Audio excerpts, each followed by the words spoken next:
بڑا پیارا واقعہ، حضرت ربیع بن سلیمان اپنے علاقے میں پیسے جمع کر رہے، ساری زندگی میں نے حج کو جانا ہے، تھوڑے تھوڑے پیسے کر کے جمع کیے، حج کو جانا ہے۔ قافلہ تیار ہوا، تیار ہو کر عراق میں آیا، کوفہ میں، وہاں سے بڑا قافلہ بن کر آگے روانہ ہوتے تھے۔ کتنے منٹ باقی ہیں؟ اذان میں کتنا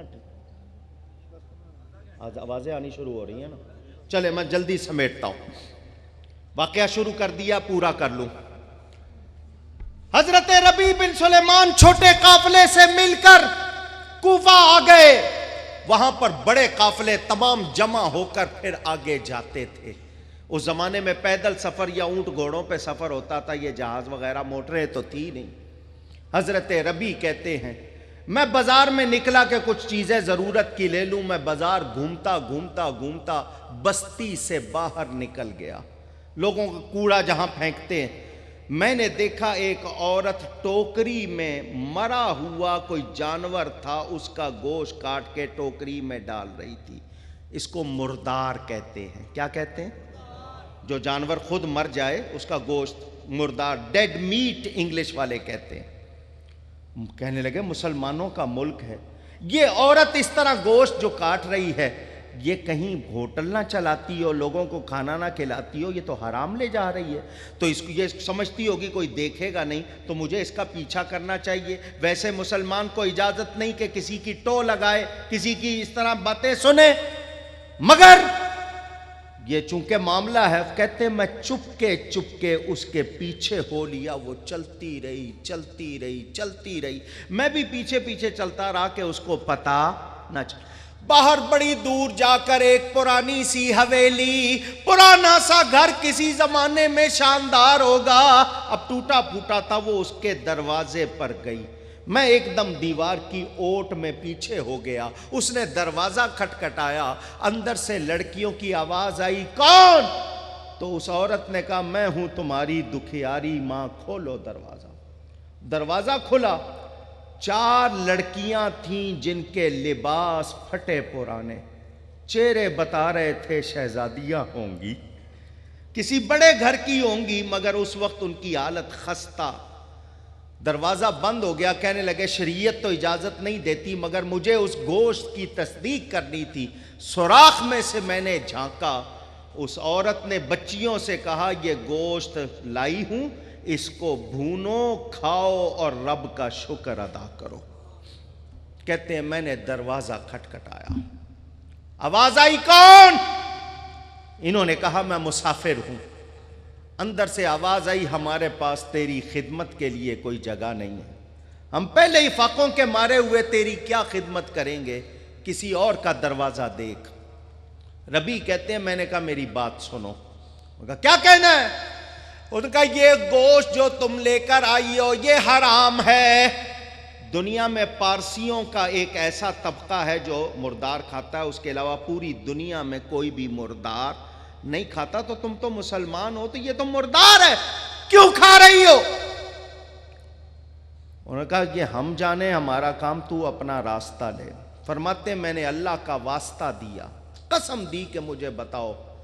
تو اس خاتون نے کہا جب تو نے اللہ کا واسطہ دیا ہے تو سن، ان بچیوں کا باپ مر گیا، وہ سید تھا۔ کون تھا؟ آل رسول تھا۔ وہ ان کی شادیاں اپنے جیسے لوگوں میں کرنا چاہتا تھا، پیسے نہیں تھے، بڑی محنت مزدوری کرتا تھا، بیمار ہوا وہ چلا گیا، 4 پیسے چھوڑ کے گیا، کچھ دن ہم نے کھائے، میں لوگوں کے گھروں میں برتن مانج کے کپڑے دھو کے کام کرتی رہی ہوں، 3 دن ہو گئے ہم نے پانی بھی نہیں پیا، کچھ بھی نہیں ہے ہمارے پاس، تو میں یہ گوشت لے کے آئی ہوں، تجھے پتا ہے مجبوری اور لاچاری میں حرام بھی حلال ہو جاتا ہے، اب تو اس کو بھی کھانے سے روک رہا ہے تو ہم کہاں جائیں گے، کیا کریں گے؟ ہم کسی سے بھیک بھی نہیں مانگ سکتے، صدقہ بھی نہیں لے سکتے کہ آل رسول۔ ربیع کہتے ہیں میری آنکھوں میں آنسو آ گئے، روتا ہوا میں واپس آیا کہ میں حج کو جاؤں اور نبی کی اولاد بھوکی مرے۔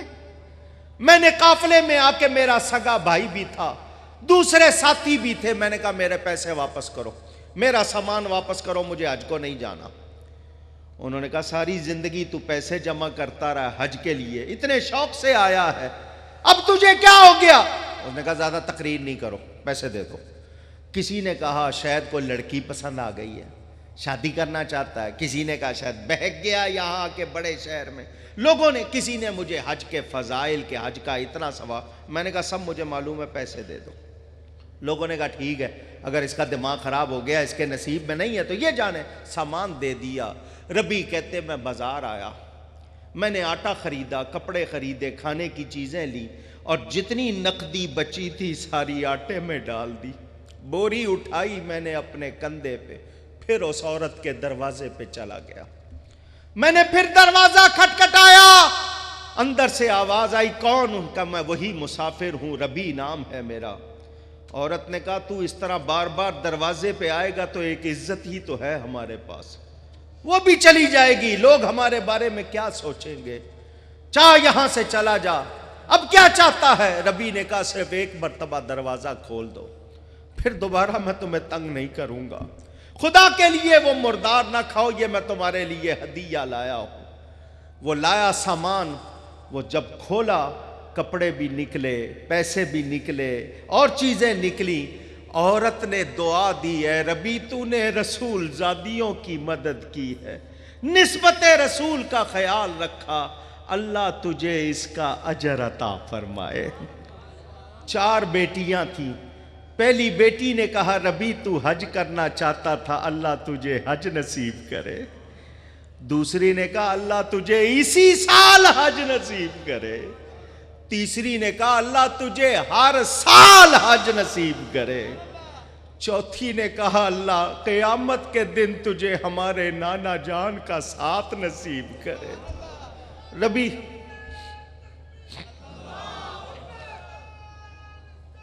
یا رسول اللہ. ربی کہتے ہیں میں روتا ہوا واپس آ گیا, قافلہ چلا گیا, میرے پاس نہ پیسہ تھا نہ سامان. میں نے کہا میں گاؤں واپس جاؤں گا, لوگ تانے دیں گے, تو میں ٹھہر جاتا ہوں یہاں کوفہ میں, جب قافلے واپس آئیں گے ان کے ساتھ چلا جاؤں گا. اگر نبی کے سامنے جاتا تو کیا منہ لے کر جاتا, مجھ سے تو وہاں حاضری نہیں ہو سکتی تھی. وقت گزر گیا, مسجد میں خدمت کرتے تھے, کھانا پینا ہو جاتا تھا. حاجی حج کر کے واپس آنے لگے تو میں نے کہا چلو مدینہ نہیں دیکھا, مکہ نہیں دیکھا, وہ آنکھیں دیکھ لوں جو حج کر کے آ رہی ہے. میں قافلے کے استقبال کرنے والوں میں شامل ہو گیا. پہلا حاجی آیا, اس نے کہا ربی تم کون سے قافلے کے ساتھ آئے ہو؟ میں نے تجھے طواف کرتے ہوئے دیکھا. ربی کہتے میں حیران, میں تو گیا نہیں. دوسرے نے مبارکباد, تیسرے نے مبارکباد, چوتھے نے. میں بڑا حیران, ایک آدمی غلط بولے گا سارے کیسے؟ ایک قافلہ آیا, چوتھے دن دوسرا, 5ویں دن تیسرا, پھر وہ قافلہ آ گیا جس کے ساتھ میں نے جانا تھا.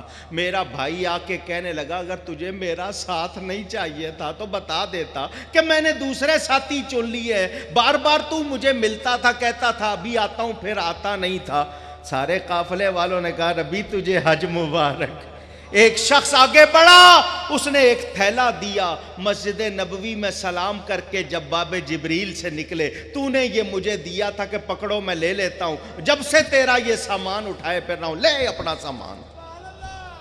ربی کہتے ہیں میں حیران پریشان تھیلا اٹھا کے گھر آ گیا. سوچتا رہا ایک آدمی غلط بولے گا, 2 غلط بولیں گے, 3 غلط بولیں گے, یہ سارے ہزاروں کی تعداد میں کہہ رہے ہیں. انہوں نے مجھے وہاں دیکھا, اور پھر یہ سامان بھی, میں نے تو وہاں کوئی سامان دیا نہیں تھا کسی کو, یہ کیا معاملہ ہے؟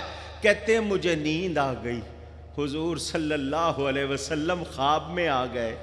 ربی اور کتنی گواہیاں دلوائے کہ تو نے حج کیا ہے. سن, تو نے میری بیٹیوں کی خدمت کی, میری نسبت کا خیال رکھا. میری ایک بیٹی نے دعا دی تھی کہ اللہ تجھے حج نصیب کرے. دیکھ تو نے حج کیا, تجھے حج کا ثواب ملا. ایک نے کہا تھا اسی سال, دیکھ یہ سارے گواہی دے رہے ہیں. اور ایک نے کہا تھا ہر سال. اللہ نے تیری شکل کا ایک فرشتہ بنا دیا. جو ہر سال قیامت تک تیری طرف سے حج کرے گا۔ میری چوتھی بیٹی نے تجھے دعا دی تھی، اللہ تیرا حشر میرے ساتھ کرے، میں تجھے خوشخبری سنانے آیا ہوں، قیامت میں تو میرے ساتھ ہوگا۔ بولو نبی سے محبت، اللہ نبی سے قرابت، نبی کی نسبت کا احترام کام آیا یا نہیں آیا؟ اونچی، اور میں نبی کا نام چومتا ہوں، یہ کام آئے گا یا نہیں؟ میں نے سنا قیامت کے دن انگلیاں بھی بولیں گی، ہاتھ بھی بولیں گے۔ لوگ کہتے ہیں نبی کا نام چومنا بدعت ہے۔ میں نے کہا تم اپنے فتوے رکھو، کل قیامت کے دن یہ انگلیاں یہ تو گواہی دیں گی مولا تیرے حبیب کا نام چومتا تھا۔ کتنی بڑی بات! یاد رکھنا، ہم صحابہ کے بھی غلام ہیں، ہم اہل بیت کے بھی غلام، ہم سب کو ترتیب سے مانتے ہیں۔ نبی کے بعد سب سے زیادہ درجہ حضرت ابو بکر، ان کے بعد حضرت عمر، ان کے بعد حضرت عثمان، ان کے بعد حضرت علی، پھر آگے باقی۔ ہم نبی کی ازواج، نبی کی اولاد، نبی کی ہر نسبت کا احترام کرتے ہیں، اور یہ جانتے ہیں جو ادب نہیں کرتا اس کو کچھ ملتا نہیں۔ ہم داتا صاحب کا بھی ادب کرتے ہیں، ہم خواجہ صاحب کا بھی ادب کرتے ہیں، ہم امام اعظم کا بھی ادب کرتے ہیں، ہم نبی کے شہر کے کتے کا بھی ادب کرتے ہیں۔ سمجھ آئی؟ میں نے یہ مختصراً بات کی ہے، پوری نہیں ہو سکی، مجھے جلدی ٹائم ملتا تو میں اس واقعے کو اور پھیلا کے سناتا۔ بس ایک سبق، جینا ہے تو نبی کا بن کر جینا ہے، مرنا ہے تو انشاءاللہ نبی کا غلام بن کے مرنا ہے۔ اس سبق کو یاد رکھنا، بھولانا۔ آج کل کیبل پر حضرت یوسف اور دوسرے انبیاء کرام کی فلم دکھائی جا رہی ہے۔ اس ایسی فلموں کو بنانے والے بھی گناہگار اور دیکھنے والے بھی۔ وہ کون سے لوگ ہیں؟ ان کو نبی کے روپ میں دیکھنا، جب سوچو گے ان کی شکل سامنے آئے گی، تو ایسا نہیں کرنا۔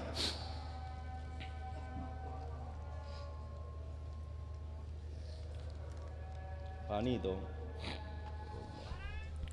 صلاۃ والسلام علیک یا رسول اللہ وعلی آلہ وصحبہ سیدنا محمد۔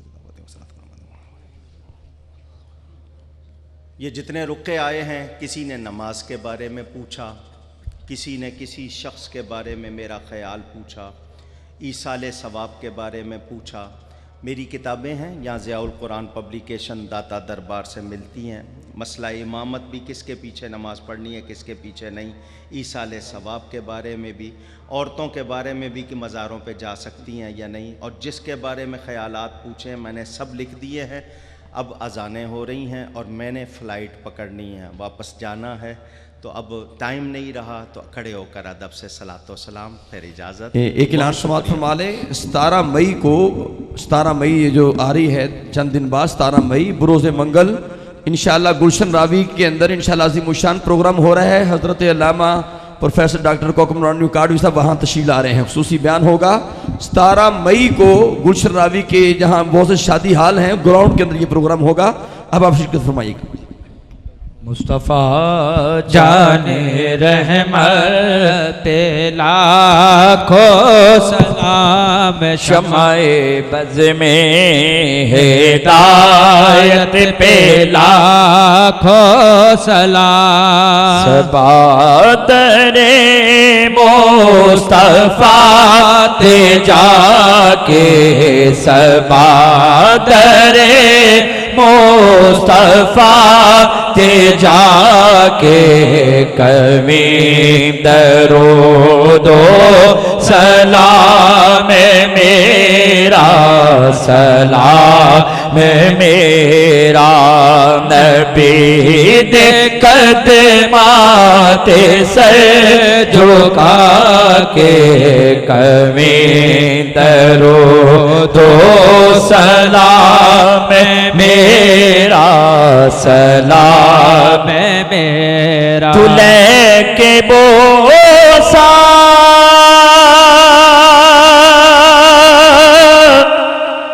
وہ جالیاں دا،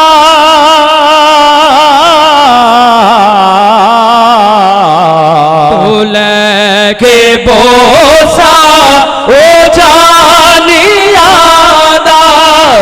لے کے بوسا ہو جانیا دا ہو جانیا کر موالیاں دا ہو جانیا کر موالیاں دا سوال کہہ کے سوالیاں دا کبھی درود و سلام میرا سلام میرا تو سامنے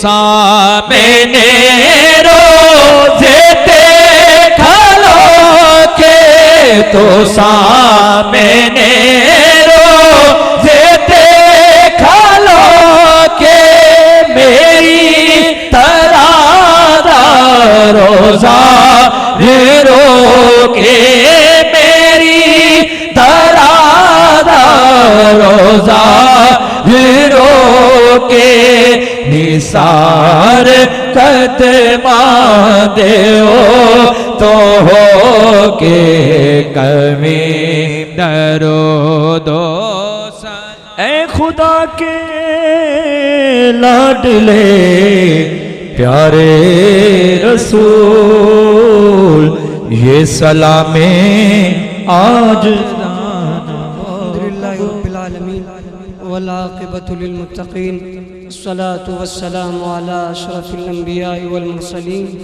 اللهم ربنا آتنا في الدنيا حسنة وفي الآخرة حسنة وقنا عذاب النار اللهم رب اغفر لي ولوالدي ولمن دخل بيتي مؤمنا وللمؤمنين والمؤمنات والمسلمین والمسلمات. یا الہ العالمین یہ جو محفل میلاد منعقد کی گئی الہ العالمین اس میں جو بھی کلام پاک پڑھا گیا تیرے حبیب طبیب علیہ السلام کا ذکر خیر کیا گیا، مولا اپنی پاک بارگاہ میں قبول و منظور فرما.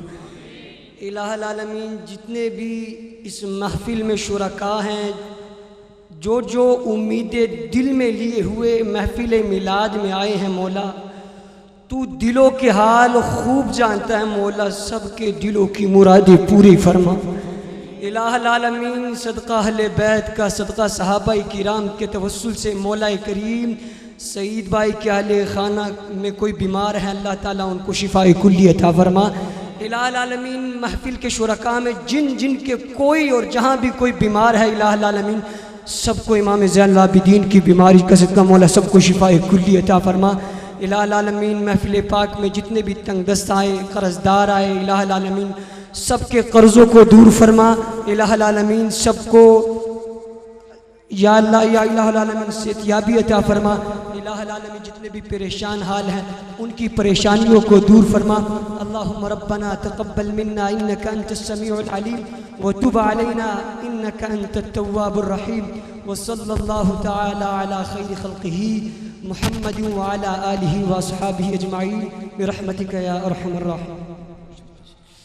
اب آپ سب کو محفل پاک مبارک ہو. ہمارے کامران سلطان ڈیجیٹل ساؤنڈ والے، اللہ پاک ان کی والدہ ماجدہ کو بھی صحت عطا فرمائے، ملک خلیل صاحب کی امی جان کو صحت عطا فرمائے. حاضرین مکرم، یہ خواتین جو ہیں ان کے لیے اعلان ہے، 5 جہیز کے ٹکٹ تھے جو پرچیاں ملی ہیں انتظامیہ کو، وہ بعد میں جانچ پڑتال کے بعد انتظامیہ خود ہی ان کو کال کریں گی، اور جن خواتین کے لیے جہیز فنڈ کا اہتمام کیا گیا ہے وہ سعید بھائی خلیل بھائی سے رابطہ کر لیں گے انشاءاللہ، بلکہ سعید بھائی خلیل بھائی خود ہی رابطہ کریں گے انشاءاللہ.